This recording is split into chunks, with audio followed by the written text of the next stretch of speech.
Shana Tova to all of you.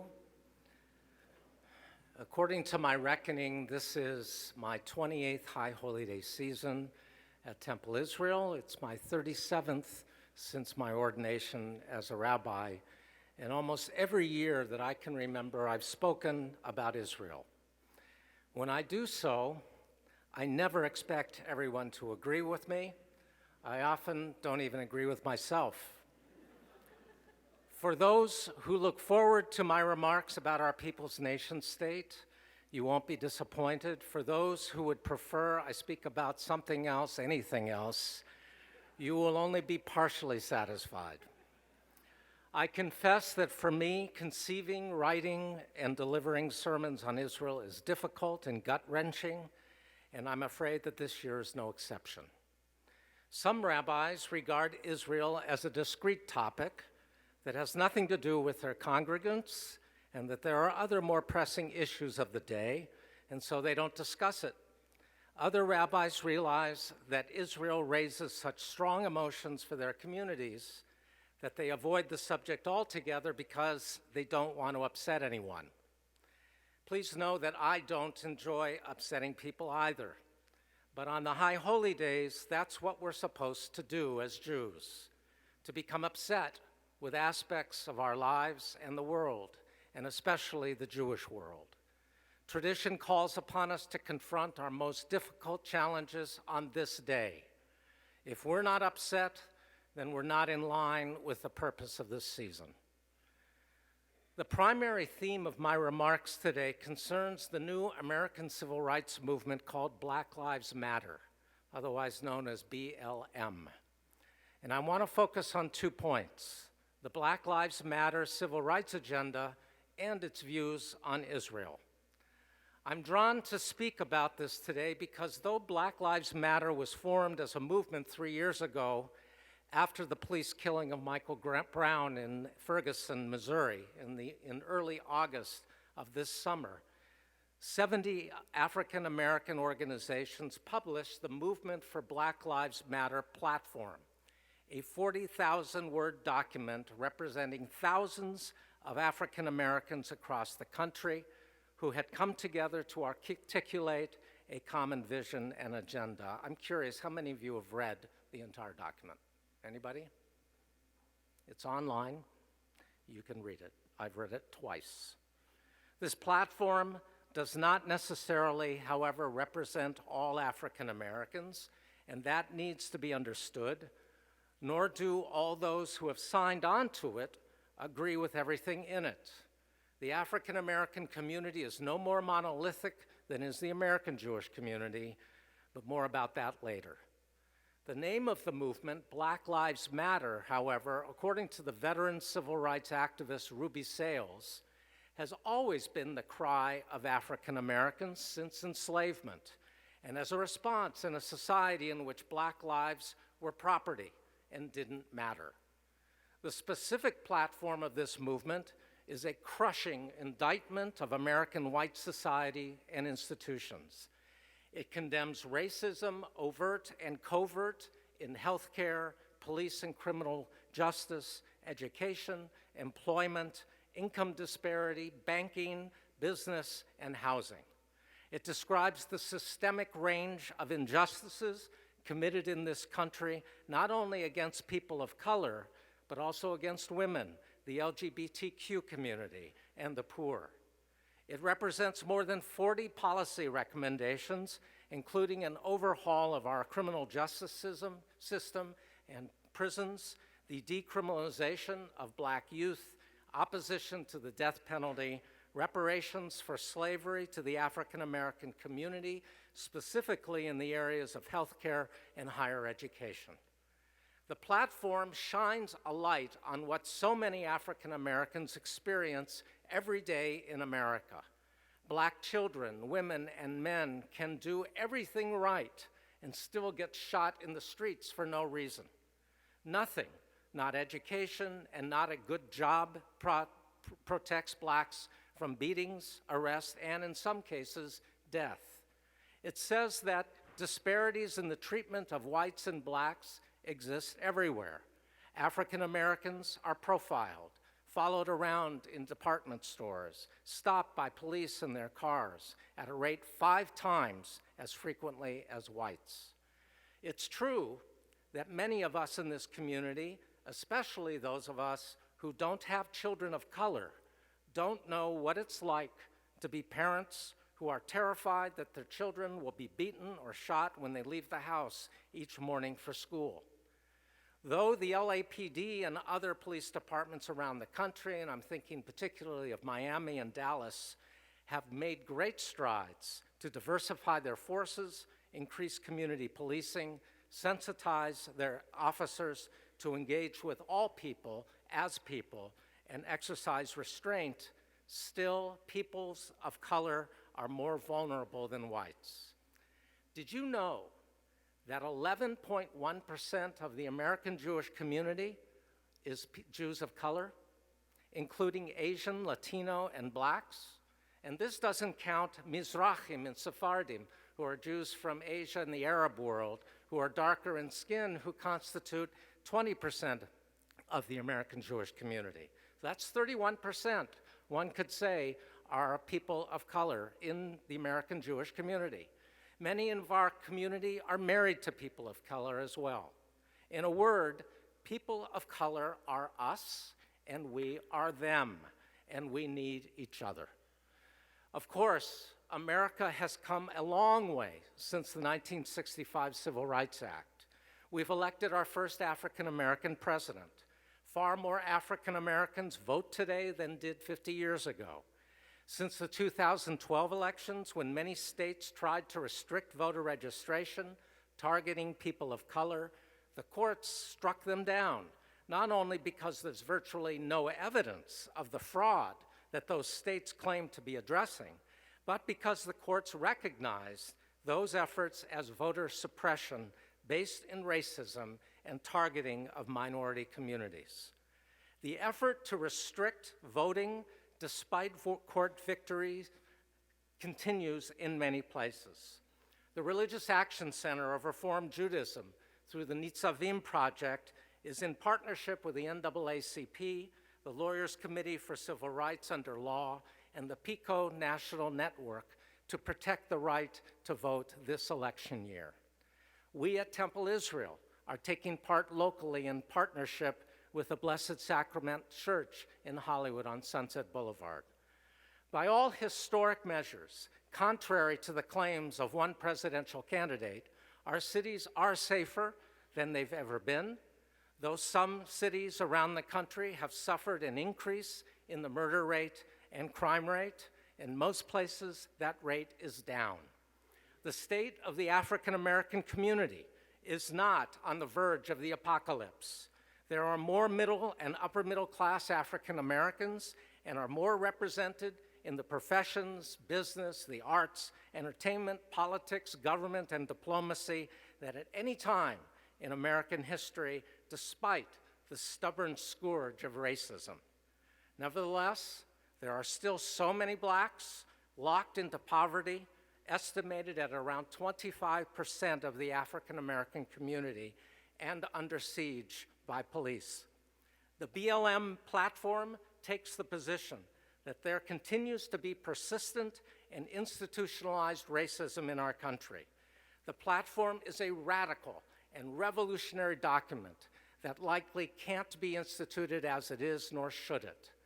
After reading it, I turned to a distinguished longtime legislator to ask what he thought of the platform's policy recommendations. He told me that there are many suggestions that could move our country forward. As a liberal Jew since childhood, who grew up supporting the civil rights movement and remembers well the Freedom Riders, Dr. King's I Have a Dream speech, the murder of the 3 civil rights workers, 2 of whom were Jews, the preponderance of Reform rabbis and Jews in the civil rights movement, including my childhood rabbis, and so many other events from the early and mid-1960s.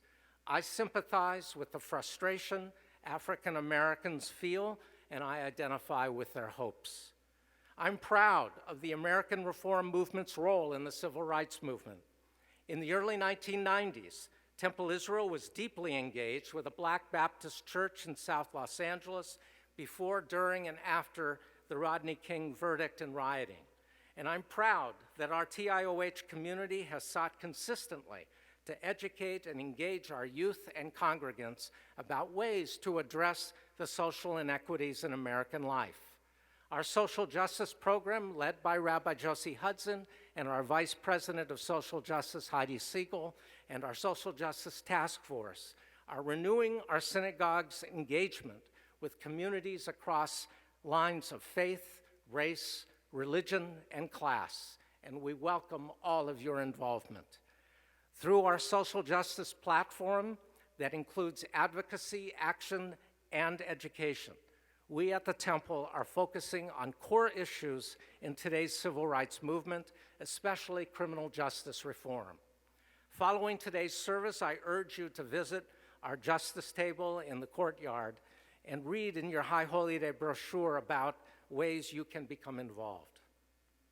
The goal of our social justice work here is to help transform our nation that was built on the backs of slaves into one in which the godliness of everyone, regardless of race, gender, ethnicity, religion, and national origin, is respected and cherished.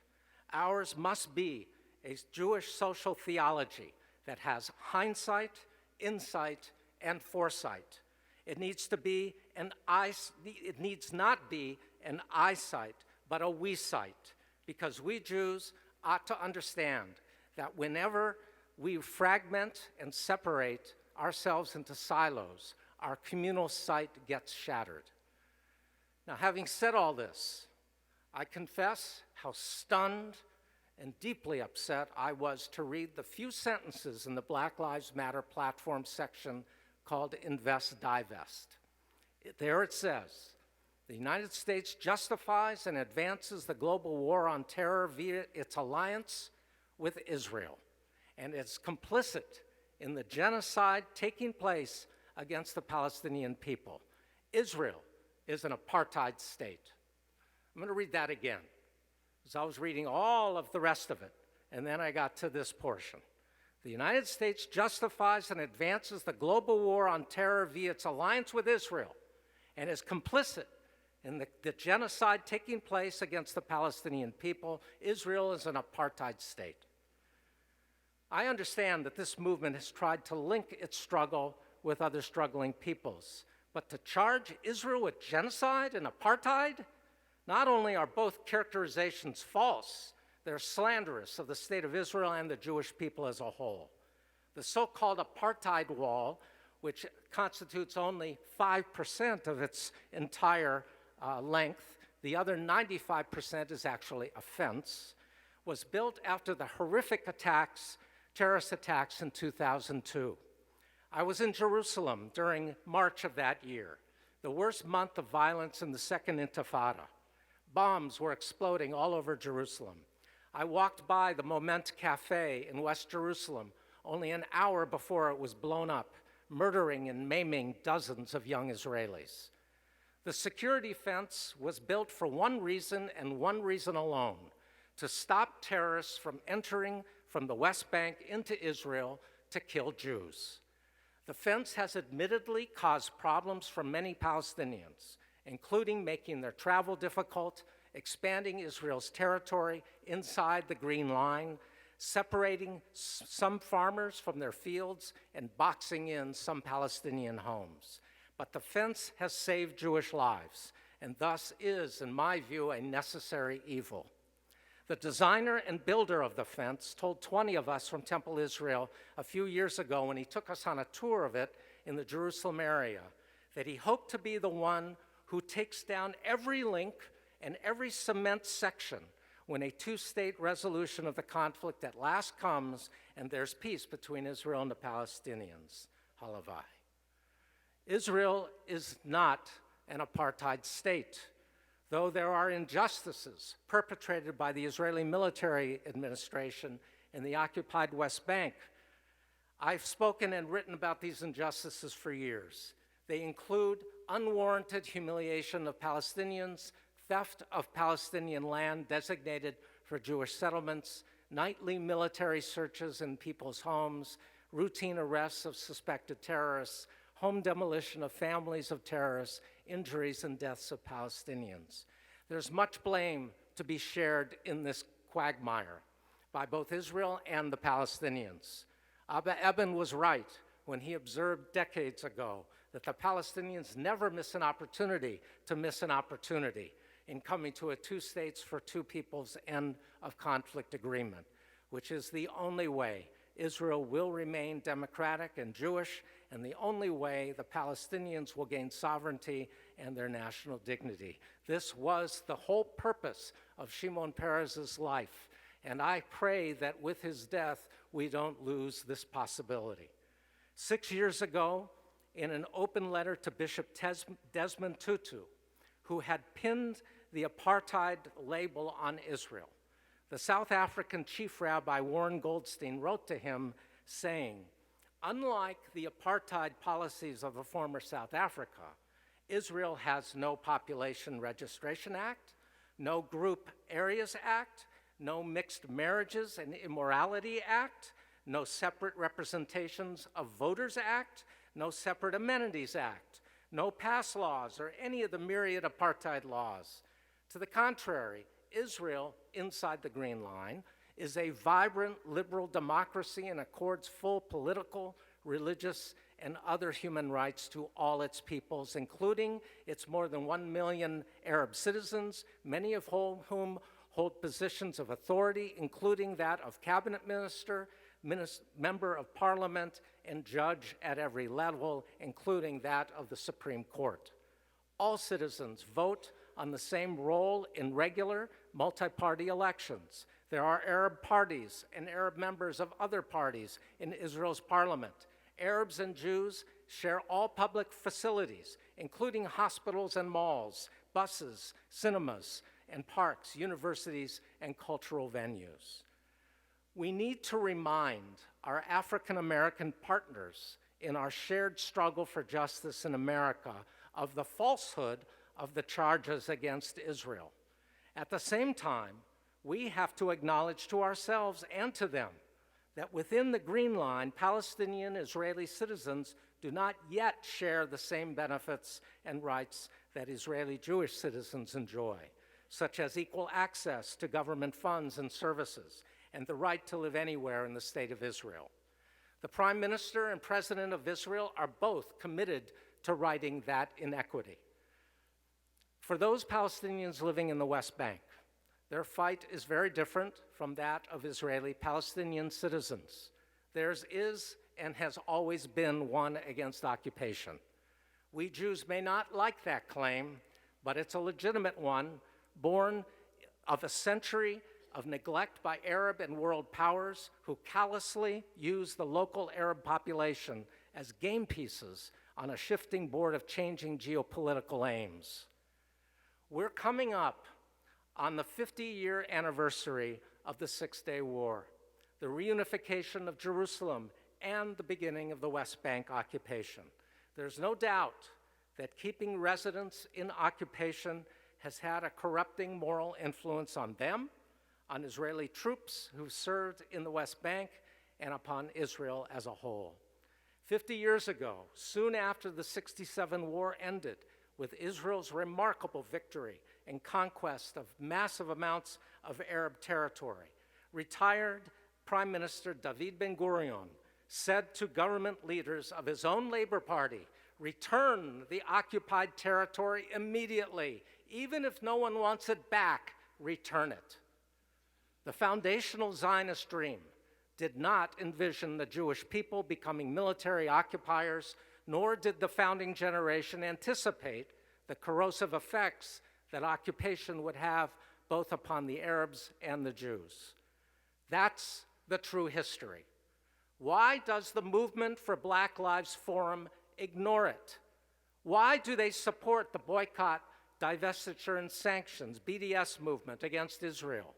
And what do we Jews do about it, even as we fight against racial injustice in this country? A few words about BDS and who is behind it are necessary to to get clarity about who they are and what they are demanding. I especially want our college students and millennials here to listen carefully. If you know young people away at college or living in other cities, please send my remarks to them. This sermon will be posted on our website next week. BDS is not what it seems. Though one can make a claim that boycotts, divestiture, and sanctions is a legitimate nonviolent protest against injustice as it was used against the totally corrupt apartheid South African regime, the BDS movement against Israel was founded by the Palestine Solidarity Movement, the goal of which is simple: the delegitimization and elimination of the State of Israel. BDS is not a protest against Israel's occupation of the West Bank since 1967. It's a protest against the very existence and legitimacy of the State of Israel that was established in 1948. BDS promotes the view that Israel is an immoral state and based in foreign colonialism, that there's no historical or archaeological evidence ever of a Jewish presence in the land going back to antiquity, nor is there justification for a Jewish state in that land today. BDS claims that Palestine belongs only and entirely to Palestinian Muslim Arabs. BDS preys upon the insecurities and ignorance of young Jewish people away at college and exploits the weakness of their Jewish identity. In fairness to the Movement for Black Lives platform, it focuses overwhelmingly on ending institutionalized racism in America. Many African Americans who support the platform are unaware of these few offensive lines in this 40,000-word document that describes Israel as a genocidal and apartheid state. Some, however, who are aware of it have oddly and unilaterally redefined the word genocide to justify use of the term related to Israel, and certainly not in the way we Jews understand the word, or in the way the Armenians, Ugandans, Bosnians, Rwandans, Iraqi, and Syrian Yazidis understand the term. For us and these peoples, genocide is the attempt to wipe out, through murder, an entire people along with their culture. That's what the Nazis attempted to do to us, and what was attempted against all the other peoples that I mentioned. Every dictionary defines genocide this way, but not BLM. Some in the Black Lives Movement understand genocide as what's happening to a weak Palestinian people at the hands of a powerful state of Israel. BLM asks why it isn't genocide when water available to Palestinians is unclean, when their homes are demolished by Israeli bulldozers, when there's such a wide disparity between Israeli and Palestinian education and health care.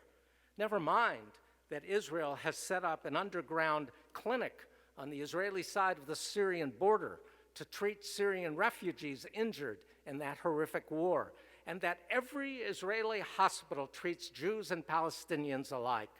This is, by the way, is an amazing thing to see. An hour spent as by an objective observer in any Israeli hospital is enough for them to realize that the comparison between Israel and apartheid is simply ludicrous. Granted, BLM doesn't associate the term genocide vis-a-vis the Israeli-Palestinian conflict with gas chambers. It does, however, equate the shooting of blacks by police in America's inner cities with Palestinians killed by the Israeli troops in the West Bank, and calls both genocide.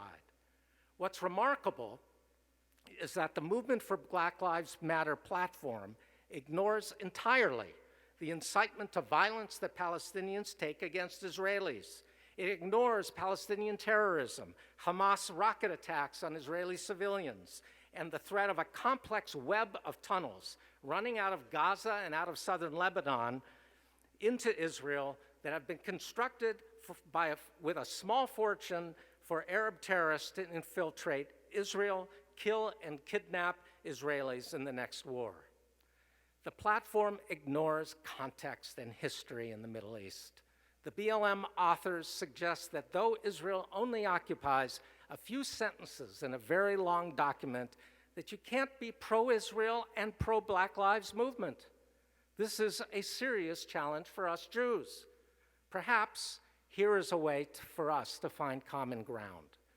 We Jews see the world very differently than the authors of the Movement for Black Lives Matter platform when it comes to Israel. Whereas many African Americans regard Jews in Israel as very powerful, we Jews, to the contrary, feel vulnerable, despite Israel being the most powerful nation in the Middle East.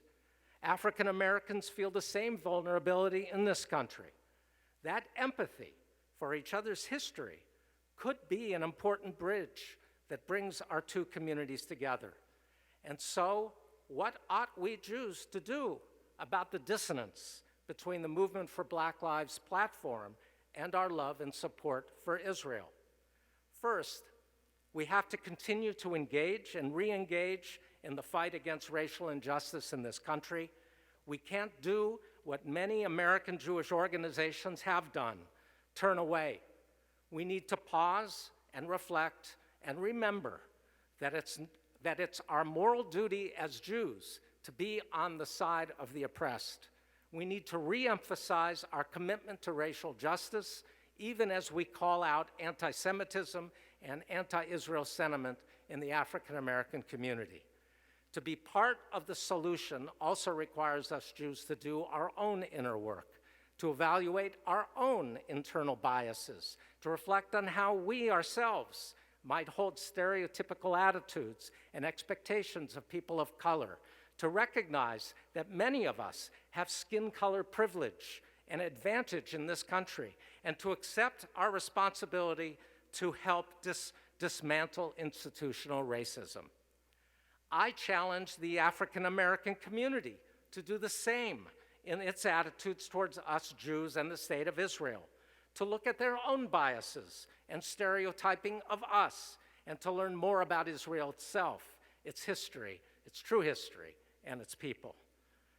The Mishnah teaches that when the shofar is sounded, we fulfill the commandment of Shemiah, hearing the call only when we actually can hear the sound, not the echo of the sound. If we're in a pit with a person, for example, who blows the shofar, if you're right there, you fulfill the commandment. But if you are on the edge of the pit, you don't fulfill the commandment. We have to be present in the arena with African Americans and serve as allies in fighting racial injustice to fulfill the mitzvah of hearing and understanding. And when we do that, through dialogue and challenge and shared experience, I believe that their perception of Jews and Israel can and will change. The story of Eli and Hannah that we'll soon read in our Haftarah this morning shows that Hannah's suffering was profound. She came to the temple and could only move her lips in prayer. Eli, the high priest, couldn't hear a sound. He represents the non-listening authority that doesn't and can't respond to what's right before him. Empathic listening means showing up. God, the most powerful of all figures in the Hebrew Bible, hears the voice of Hagar, who cries aloud for her suffering child Ishmael, and opens her eyes to a well of water, the symbol of salvation that lies before her. In Judaism, the God of power is a lover of the powerless and also the source of their redemption. If we are to emulate God, we too must love those without power and work tirelessly to ensure that our power is shared with them. We Jews tend to see everything, unfortunately, in a self-centered way. We measure everything on the scale of whether it's good or bad for the Jews. Though understandable, this is not always the best approach for us and others. Black Lives Matter really isn't about us as Jews at all, though it's very much about us as Americans. The Reverend William Sloane Coffin, a hero of the civil rights movement, once said that one problem in that movement was that whites competed with blacks about whose suffering was worse. Applying this to ourselves, as Jews, let's not compete with the African American community about our history of suffering and theirs. Let's simply agree that both are horrendous and filled with suffering. Our large Jewish role in the civil rights movement of the 50s and 60s is real, and we can take pride in what we did then. But we've rested too long on those accomplishments and neglected civil rights injustices today. Our civil rights muscles have atrophied, and we have to change and exercise them anew. The question today is, what have I done lately? What have we done lately? Torah is clear about what we ought to do. It says, Al ta'amod al dam re'echa. Thou shalt not stand idly by while thy neighbor bleeds. As a matter of ethics and law, the Jew who steps aside and refuses to have anything to do with evil, who observes oppression, racism, injustice, violence, anti-Israel and anti-Semitic invective, but doesn't lift a finger in protest, is responsible, even if we aren't directly guilty. Rabbi Jacob Weinstein, a great Reform rabbi and social activist in the mid-20th century, articulated our Jewish mission with power and eloquence. He said, "The Jewish people is the permanent underground, the eternal yeast, the perennial Elijah spirit, ever willing to plow the cake of custom, to put rollers under thrones, and give only a day-to-day lease to authority. Anchored to Torah, rooted to God, Israel feels free to dispense with man-made hierarchies." Our biblical prophets proclaimed that message loud and clear. Cease to do evil, learn to do good. Seek justice, correct oppression, defend the orphan, plead for the widow, do justice, love compassion, and walk humbly with your God. Justice, justice shall you pursue, that you may thrive on the land that Adonai your God is giving you. Zion will be redeemed through justice, and those who return to her through acts of righteousness. Let justice roll down as waters, and righteousness as a mighty river.